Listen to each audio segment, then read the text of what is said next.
Contoh, Zakaria. Zakaria tuh doa kan panjang kan, lama banget ya. Berdoa dari sejak beliau muda sampai beliau tua. Tapi coba perhatikan kalimat doa Nabi Zakaria ketika beliau sudah tua. Ada dua kalimat, ada di surat Ali Imran, ada di surat Maryam. Kalau di surat Ali Imran, Zakaria berdoa, Hunalika da'a Zakaria rabbah. Qala rabbi habli min ladunka dzurriyyatan thayyibah. Innaka sami'ud du'a. Kalau di surat Maryam, wa inni khiftul mawaliya min wara'i wa kanat imraati 'aqira. فهب لي من لدنك وليا يرثني ويرث من آل يعقوب واجعله ربي رضيا. Apa rahasia di antara dua kalimat ini? Kenapa Nabi Zakaria berdoa panjang dalam hidupnya belum Allah kabulkan? Bukan tidak, belum. Kenapa pas habis doa ini langsung Allah kabulkan? Langsung Allah bilang, fanadathul malaikah. Kalau di surat Maryam, ya Zakaria, langsung Allah panggil. Kenapa cepat dikabulkan? Karena di dua doa ini Nabi Zakaria udah mulai mengkonekkan antara keinginannya dengan Allah. Kalau di surat Ali Imran, Nabi Zakaria ngelihat Maryam yang dapat makanan dari langit. Aduh, ini anak soleha banget, dicinta banget sama Allah, sampai segitu-segitunya Allah memperlakukan anak kecil ini, anak SD, duduk di sebuah ruangan kecil, mihrab namanya. Terus lapar, Allah yang ngasih makan. Dia belum berdoa. Dia lapar doang, Allah langsung datangkan makanan. Dan yang bawa makanan apa? Bukan gosen, malaikat. Dibawa gosen aja bikin kita nyaman kan ya? Males keluar dah, yang gosen kan murah ya. Tinggal klik, kalau misalnya gak ada saldonya ya bayar cash lah ya. Udah banget, 10 menit datang gitu. Ini lebih dahsyat daripada gosen, malaikat yang datang. Dan makanannya masih hangat. Terjamin gak ada sama sekali penyakit di dalamnya. Dibawa oleh malaikat, dihidangkan depan Maryam, malaikat balik, Nabi Zakaria masuk. Kata Nabi, ya Maryam, mana lagi anda? Dari mana ini?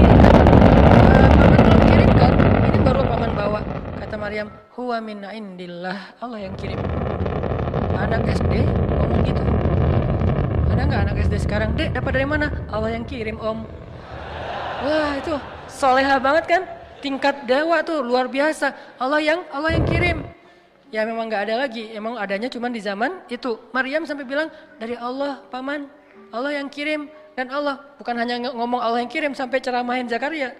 Innallaha yarzuqu may yasha'u bighairi hisab. Allah itu paman, kalau ngasih rezeki itu gak bisa dihitung-hitung loh.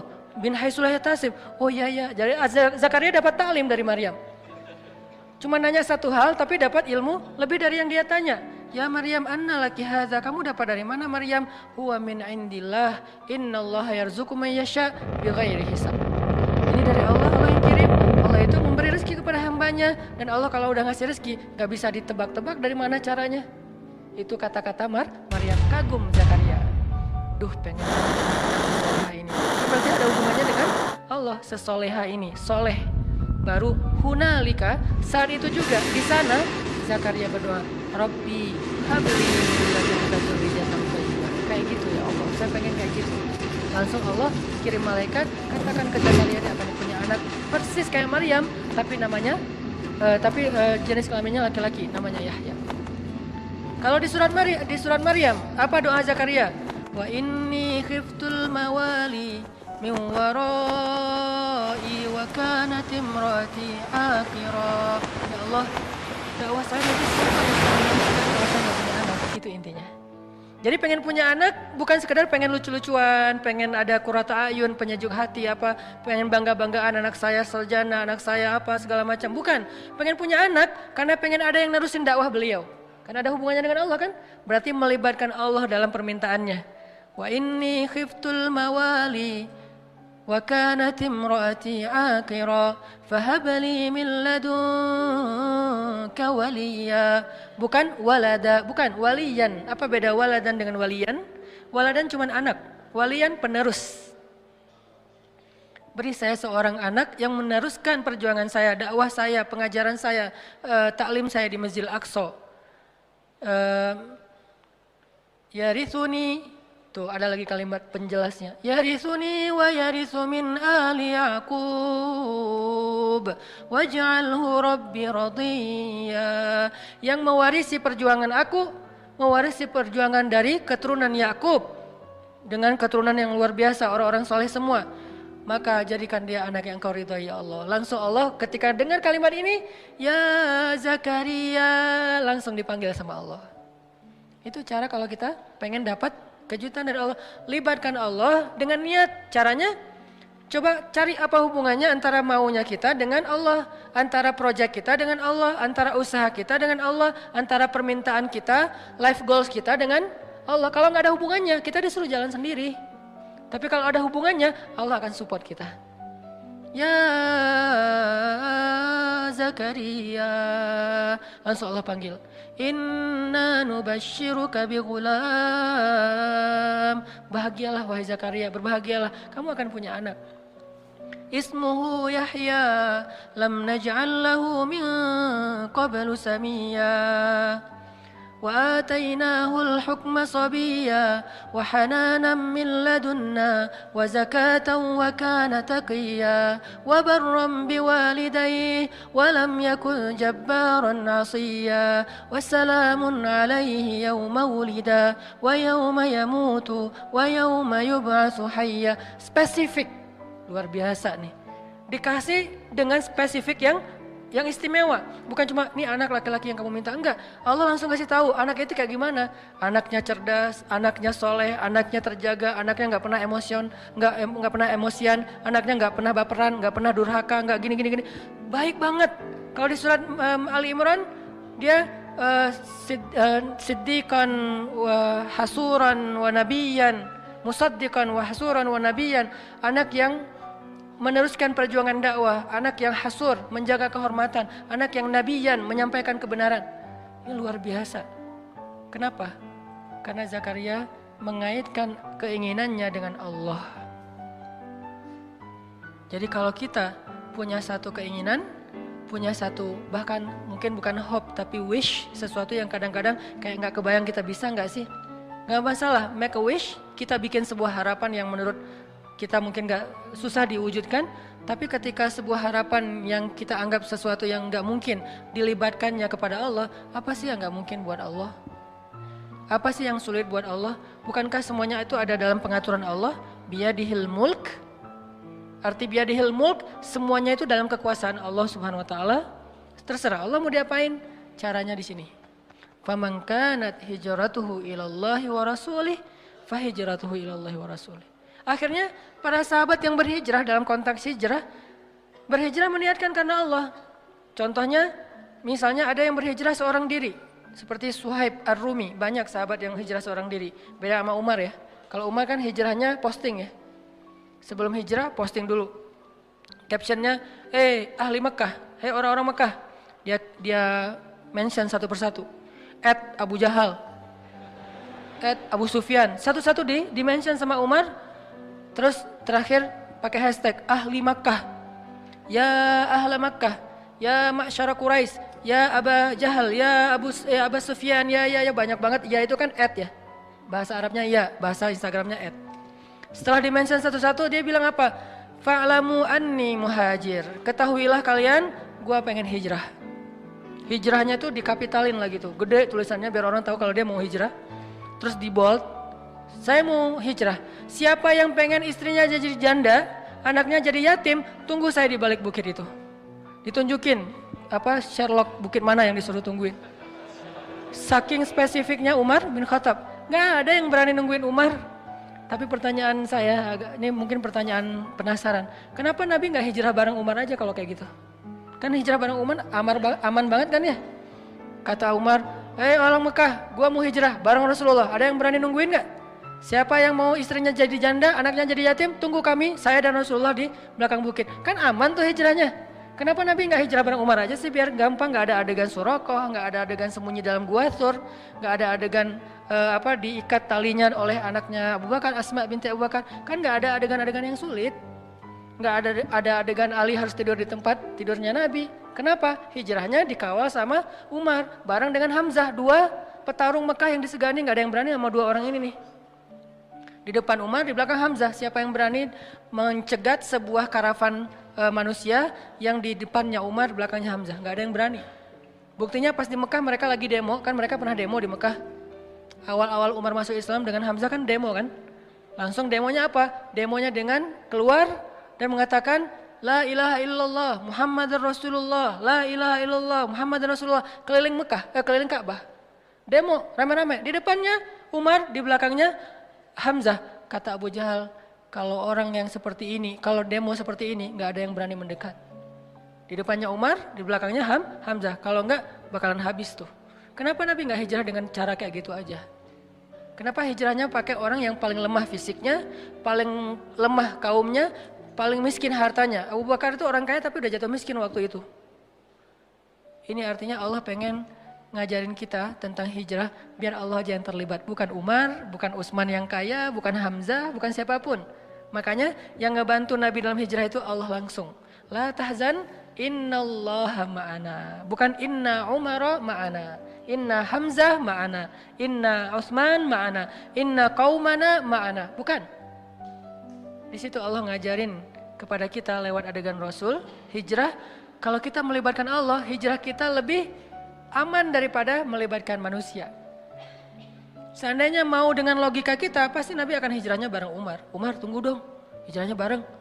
Kalau Nabi mengajarkan itu, berarti kita tidak dapat pelajaran hikmah, tauhid, akidah, iman, hadis ini dari hijrah Rasul. Nabi malah bilang, kalian hijrah duluan masing-masing. Umar hijrah, yang lain pada hijrah. Utsman malah udah duluan, walaupun kemudian balik lagi, duluan ke Habasyah. Akhirnya Nabi memilih Abu Bakar As-Siddiq. Ya Abu Bakar, nanti tengah malam masih pakai ikhtiar tengah malam. Kenapa nggak siang bolong?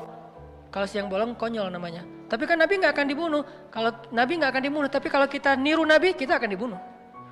Jadi Nabi tidak mencontohkan sesuatu yang nggak bisa ditiru.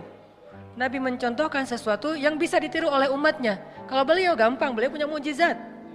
Kalau Nabi mau, Nabi Musa itu membelah laut. Nabi Muhammad lebih dahsyat, membelah bulan. Lebih dahsyat daripada Musa. Musa belah laut, Muhammad membelah bulan.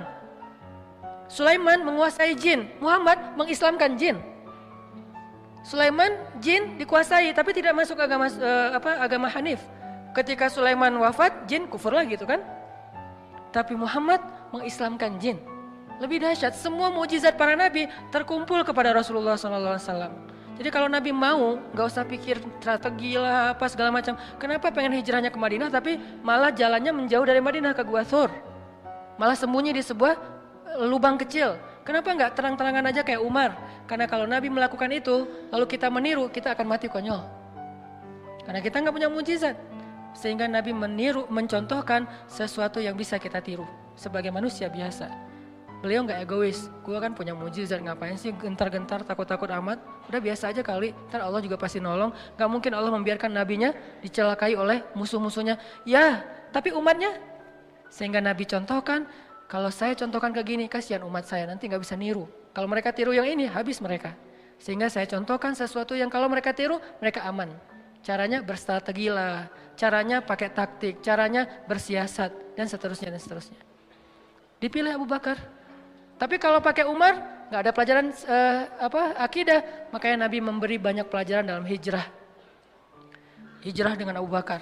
Ketika ada masalah, Abu Bakar bilang, ya Rasulullah, kalau mereka ngelihat ke arah kaki mereka, itu kan bukan gua lebih tepatnya, kayak lubang gitu. Nabi dengan Abu Bakar sembunyi di dalamnya, orang-orang pembunuh bayaran, para hunters, dan di antara mereka itu ada legend, yaitu Suraqah.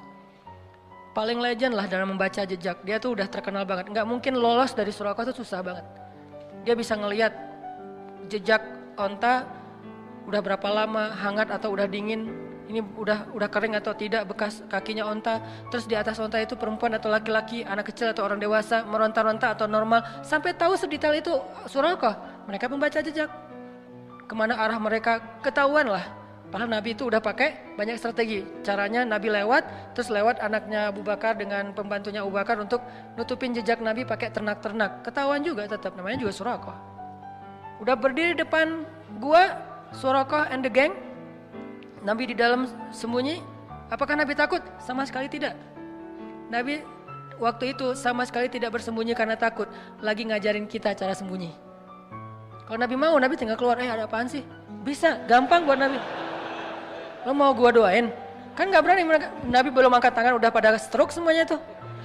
Kalau Nabi mau kan, tapi Nabi lagi ngajarin kita teman-teman. Jadi adegan sirah adalah pelajaran buat kita, bukan apa yang Nabi rasakan. Nabi gak takut sama sekali, sekelas Nabi gak mungkin takut lah, sang pemberani banget.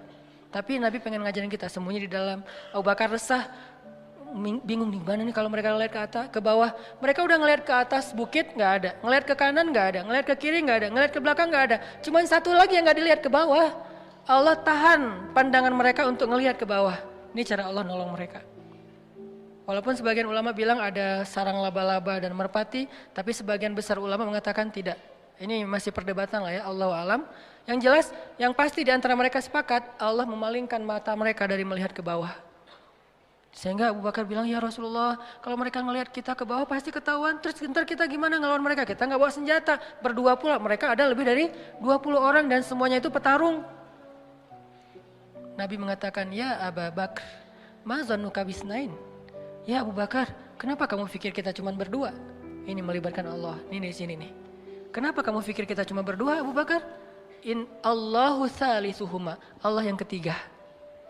Jadi kalau kita berdua, mungkin kita perlu khawatir.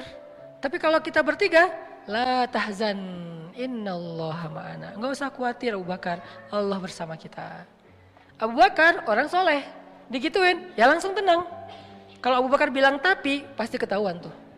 Karena kalau kita berburuk sangka kepada Allah, maka Allah tergantung prasangka hambanya.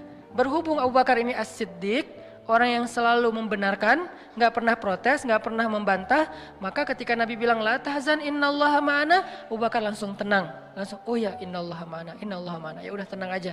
Mau tidur dulu Rasul? Santai. Mereka akhirnya gak ngeliat ke bawah, udah pergi aja. Udah pergi, tinggal berdua. Besok keluar, melanjutin perjalanan, ketahuan lagi sama Suraqah. Karena mereka gak mau nyerah. 2 hari mereka tungguin. Gak mungkin Muhammad pergi, karena aku udah baca beberapa tempat jalan keluar dari Mekah itu gak ada jejak mereka. Pasti mereka ada di sini. Suraqah punya feeling, instingnya tuh bagus. Belum keluar Muhammad, belum keluar. Dia cari siang malam. Ketahuan juga pas hari Nabi keluar Mekah. Dari kejauhan Suraqah ngelihat. Pas Suraqah ngelihat, dikejar oleh Suraqah, kan Nabi udah bilang innallaha ma'ana, Allah bersama kita, biar Allah aja yang beresin Suraqah, nggak usah kita jalan aja santai. Abu Bakar jalan, nggak usah dipercepat langkahnya. Sampai Nabi bahkan nggak mempercepat langkahnya loh, dikejar sama Suraqah dengan ontanya yang cepat, Nabi santai aja. Kenapa? Biar Allah aja yang beresin dia. Ternyata Allah punya cara yang lebih indah daripada yang kita bayangin. Kalau kita punya teman yang tangguh kayak Umar bunuh Suraqah gitu kan, Umar pasti akan ngeluarin pedang. Kalau Allah tidak membunuh Suraqah, tidak menaklukkan fisik Suraqah, tapi menaklukkan hati Suraqah. Itu yang paling indah. Makanya biarin Allah yang beresin urusan kita. Allah punya cara yang lebih smart. Namanya apa? Tidak duga-duga. Tiba-tiba Suraqah ontanya ngambek, nggak mau jalan, tiba-tiba kayak habis bensin gitu loh. Kenapa sih kok mogok nih onta gua nih? Onta Suraqah tiba-tiba mogok, padahal itu onta bagus banget ya. 4000 cc kali ya, cepet banget. Mogok, onta bagus, baru juga malah STNK-nya juga BPKB-nya juga belum jadi gitu. Kok udah mau mogok? Heran Suraqah. Akhirnya Suraqah turun, jalan, pas dekat dengan Nabi bilang, ya Suraqah, ma bika ya Suraqah. Kamu kenapa sih Suraqah gini-gini amat sama saya, kata Nabi. Suraqah gak enak gitu. Nabi itu kan orangnya kayak mempesona ya. Kalau Nabi udah menatap orang lagi, aduh kegeeran. Nabi itu keren banget loh. Bukan dalam arti negatif ya, dalam arti gak enak. Orang segan sama Nabi itu segan banget. Kalau ngeliat wajah Nabi langsung yang marah gak jadi marah. Saking sempurnanya akhlak Nabi SAW. Jadi kalau Yusuf sempurna fisiknya, Nabi sempurna akhlaknya. Yusuf mempesona fisiknya, Nabi mempesona akhlaknya. Jadi kalau ada cewek ke Yusuf kelepek-kelepek, ke Nabi kelepek-kelepeknya jadi masuk Islam. Siapa? Sofia. Jadi kalau di zaman Yusuf ada istri Al-Aziz, kelepek-kelepek sama Yusuf sampai digoda berbuat dosa. Kalau Nabi kelepek-kelepek bukan digoda buat dosa, jadi taat. Itu kan keren banget ya. Gara-gara dekat sama Nabi yang tadi benci banget, kata Sofia, tidak ada orang yang lebih saya benci di muka bumi daripada Muhammad. Tiba-tiba setelah beberapa saat Nabi ngomong, terkesima dengan kata-kata Nabi, santun banget, pemilihan diksinya tuh tepat banget, sampai kemudian dia bilang tidak ada orang yang lebih saya cintai di muka bumi daripada Muhammad. Dari benci banget jadi cinta banget. Langsung dia bilang, ya Muhammad, saya pernah mimpiin kamu loh, gitu ngomongnya. Tadi nggak ngomong, diam-diam aja, diam-diam baik. Sekarang saya pernah mimpiin kamu loh, katanya. Sampai curhat, saya pernah mimpiin kamu. Mimpi gimana? Saya pernah mimpiin di atas kota Madinah ada rembulan, sempurna, bulat, terang, jelas, lalu jatuh ke pangkuan saya. Itu kan mimpi romantis banget ya. Jatuh ke pangkuan saya, dan kata suami saya, itu maksudnya saya nanti akan dinikahi oleh engkau Muhammad. Tapi saya ditampar oleh suami saya. Ya iyalah, lo mimpi gitu cerita ke suami ya pasti masih mending ditampar. Wah ini bahaya nih, selingkuh dalam mimpi. Akhirnya Nabi Muhammad melamar Sofia karena emang Allah sudah memilihkan Sofia untuk Rasulullah. Saking istimewanya Sofia ini, karena orang yang menikahi Rasulullah itu bukan Rasulullah berhasrat ke dia, enggak. Allah yang berhasrat ke dia. Hasrat apa? Hasrat terhadap kesolehannya. Karena Allah cinta kepada Sofia, ya udah kayaknya nggak ada cowok yang pantas buat Sofia selain Muhammad. Cinta kepada Aisyah, nggak ada cowok yang pantas buat Aisyah selain Muhammad. Cinta kepada Ummu Salamah, nggak ada cowok yang lebih pantas buat Ummu Salamah daripada Muhammad. Jadi ini cewek-cewek yang di atas rata-rata yang nggak mungkin nikah kalau nggak dengan Nabi Muhammad, akhirnya dijadikan istri Rasul. Kalau ada yang lain datang nggak level. Buktinya apa? Fatimah juga kayak gitu. Ketika ditawarin ke Abu Bakar, gimana ya gitu. Tawarin kepada Umar juga kata Rasul gimana ya. Tapi pas Ali, Rasul langsung ridho. Kenapa? Levelnya hanya untuk Ali, yang paling ideal Fatimah itu. Begitu juga istri-istri Nabi. Nah artinya apa teman-teman? Surakoh, pas dilihat oleh Nabi, mabik ya Surakoh. Nabi ngomong gitu bukan, Surakoh, oh dasar lu ahli neraka apa segala macam. Enggak, Nabi enggak. Kamu ahli neraka, kamu apa celaka kamu. Enggak, Nabi enggak pernah ngeluarkan kata-kata yang badhi, kata-kata yang rendahan.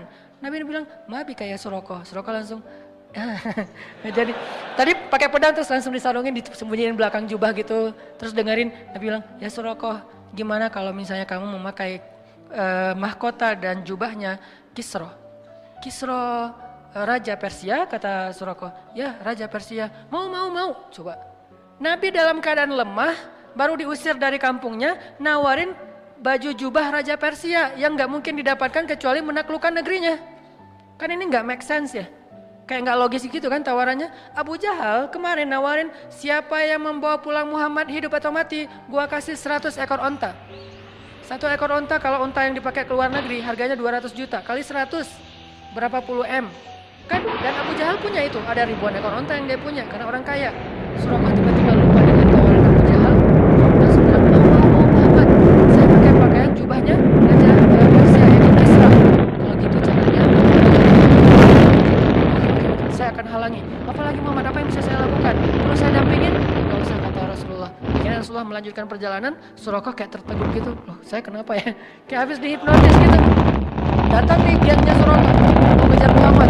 Surakoh, barengan kita pengen share ini nanti onta. Kata Surakoh, teman-teman saya udah meriksa semua daerah sini dan kalian tahu saya yang paling jago membaca jejak dan onta saya yang 4000 cc, kalian cuma 1500. Artinya paling cepat gitu. Saya nggak menemukan Muhammad. Pulanglah cari tempat lain. Mereka kan nggak bisa bantah kalau Surakoh kan senior gitu kan, daripada ntar dikerjain. Akhirnya ya udah balik aja.